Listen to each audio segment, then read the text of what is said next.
Today meron tayong PNL na 350.63 USD and so far puro panalo yung ating prediction dito sa platform na Swipe 1. Hey, what's up? John F. Dong here. So ito yung bagong Web3 platform na sinusubukan ko. It's called Swipe 1. Wala tayong kailangan ilabas dito and so far nagugustuhan ko siya simply because I can actually predict kung ano ba yung mga pwedeng mangyari. Merong topics under sa election, sa politics, sports, crypto at marami pang iba. And feel free to jump doon sa timestamps na gusto niyo since this is gonna be a whole review about Swipe 1. So without any further ado, tara, reviewin natin to. So Swipe 1, it's a mobile native prediction market platform kung saan ang gagawin na natin is to simply predict yung future in a swipe. So i-swipe natin pa kaliwa if yes, swipe natin pa kanan if no. So ganun lang kasimple.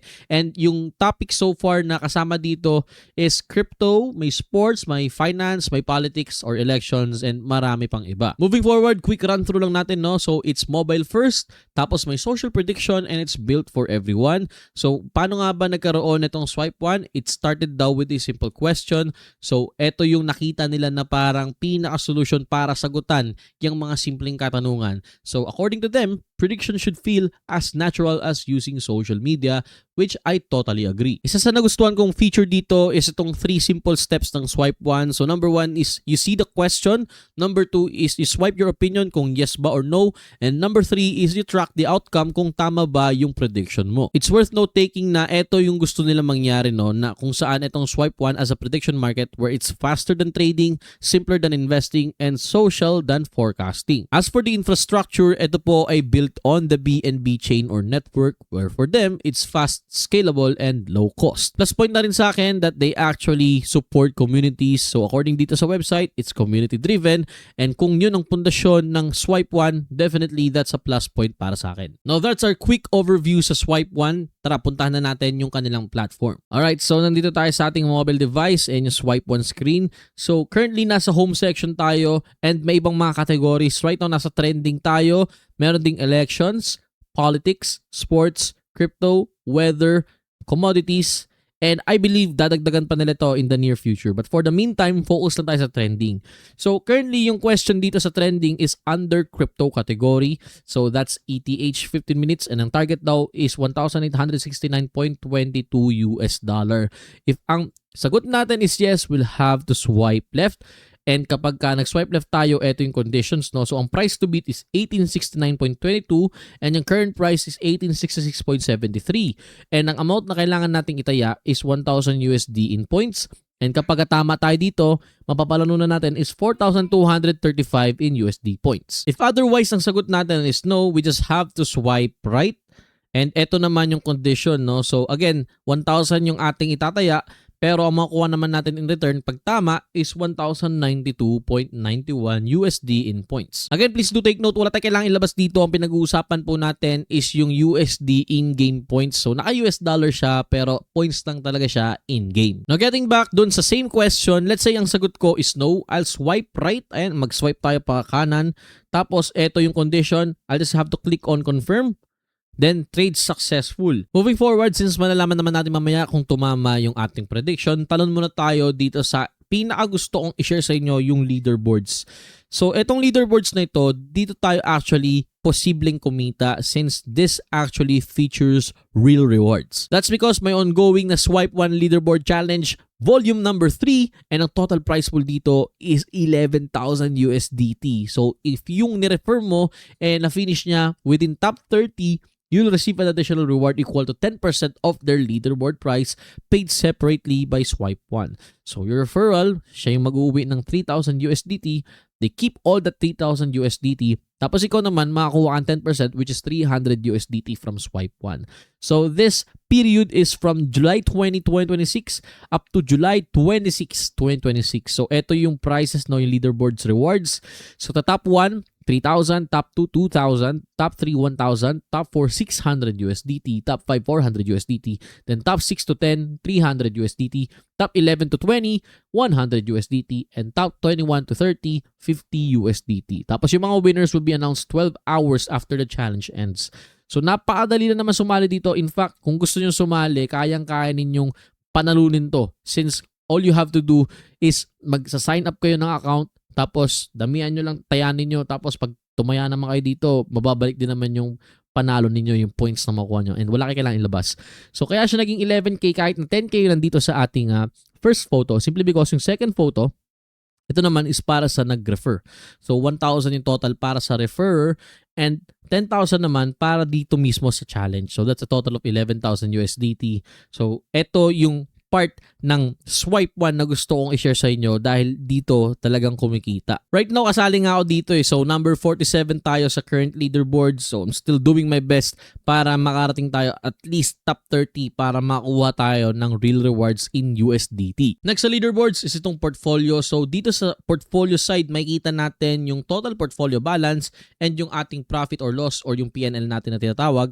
Plus, dito natin makikita yung mga open orders, yung wallet natin, kung ilan yung mga ginawa natin ditong mga activities, ano ba yung mga ibinigay sa ating points, and yung history ng account natin. So, currently, ito yung mga naging history, no? Ito yung mga naging yes or no ko na predictions. And so far, karamihan dito is green, which means tumama. Pero syempre, hindi naman totally parang jackpot since yung mga napapalano natin is around 100, 200, minsan 50 lang. So, it varies depende sa time and depende rin sa tanong or sa category ng pinili nating question. Next naman is itong points, isa sa pinaka-importanting part ng Swipe 1 kung saan pwede tayong makapag-earn ng mga points na gagamitin natin para makapag-predict ng yes or no dito sa platform nila. So currently meron tayong 92,000, yung trading volume natin is 28,000, ang order placed is 28. Makikita natin yung viewpoints history dito and po lahat. So may mga negative, that's because yan yung itinaya natin. Pero dahil nga meron silang point system kung saan kapag marami kang tinaya, and na-hit mo yung mga milestone, definitely they'll reward you back. So dyan din naman natin ma-earn yung iba pa nating points like this one. So predict 20, pag pinindot ko claim, mag-add ng 15K doon sa ating overall points.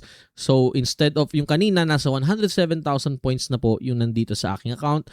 Then dito rin natin makikita yung mga special events kagaya nung binanggit natin kanina, yung leaderboards kung saan may 11,000 USDT na prize pool. Tapos meron ding mga daily tasks like daily check-in. Pag nag-invite kayo, merong additional points.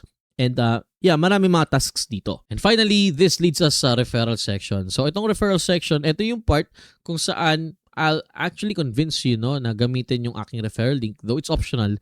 Pero kung gagamitin nyo yan, ang mangyayari is we're under the same team. And kung halimbawa sasali po kayo ng Swipe 1 Leaderboard Challenge, let's say mag-champion kayo, ang mangyayari is meron kayong 3,000 USDT tapos 10% nun is meron din ako. Pero hindi kakaltasin dun sa 3,000 nyo. Si Swipe 1 yung magbibigay sa akin.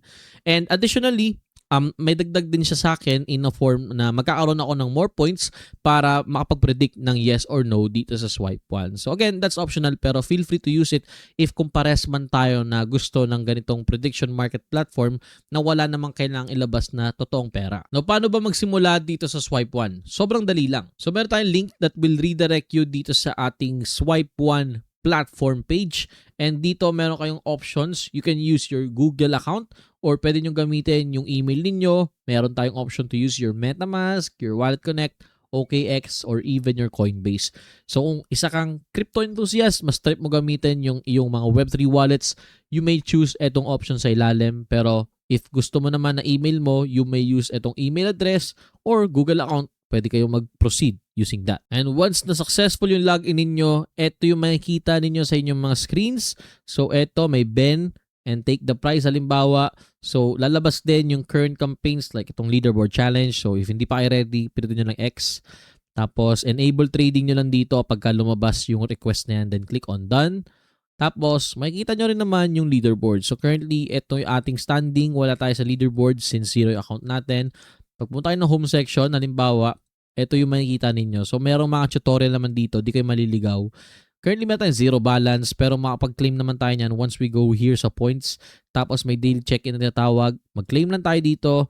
Tapos, ilagay nyo lang yung code na nakikita nyo sa screen. That's 181539. So, very limited lang to. I don't know kung ilan lang yung makakagamit ito. But for the meantime, yan yung pwede nyo gamitin para ma-access ninyo etong Swipe 1 beta. So, once you've done that, pinutin nyo yung submit code. Then, welcome. Meron ka kagad 100,000 points na pwede mong gamitin dito sa Swipe 1 and you can actually start predicting, kung yes or no. So, yeah. Feel free to start swipe 1 using that code. And last but not the least, huwag nyo kalimutan na mag-join dito sa kanilang Discord server. So dito lumalabas lahat ng mga agarang updates sa announcements, sa mga official links nila. So kagaya ng previous leaderboard challenge, if na-miss nyo yung volume 1 and 2, dito po nila unang in-announce yun. So definitely, kung yan ang hinahabol ninyo, mas maganda na nandito kayo sa kanilang Discord server. And at the same time, meron din kayo mga community chats dito. So you can also engage, no, makipaghalubilo sa iba pang mga swipe 1 users. And speaking of leaderboard challenge, nandito yung mga winners nung previous leaderboard challenge. So ayan yung kanilang mga pangalan and nandito yung kanilang mga wallet address. So if you don't wanna miss that, mag-join kayo dito sa kanilang Discord server. And actually, yun lang ang swipe 1. Sobrang daling gamitin, and pinaka nagustuhan ko dito is that hindi natin kailangan maglabas ng tunay na pera para makapag-predict kung yes or no dito sa kanilang platform. And just to tell you again, remind ko lang kayo na ang pinaka gusto kong gawin ninyo dito is yung kanilang leaderboard challenge. So para naman sa referral part, I think maganda rin na seryosohin natin yung part na yon, not just for me as a KOL or influencer kung yan man ang tingin ninyo, pero on your side, no, pwede nyo rin naman gawin itong referral. Pwede nyo i-refer yung kaibigan ninyo, yung kapatid ninyo, kapamilya ninyo, para makapag-participate kayo doon sa prize pool since 11K, and yung 1K USDT is para doon sa referrer. So you can definitely use that as well since magkakaroon nga kayo ng prize pool na 1K USDT. So wala namang masama, wala namang kailangang ilabas. So ayun lang, no, with the swipe 1. If meron mga questions or requests, feel free to leave it down in the comment section below at mag-follow for more contents like this.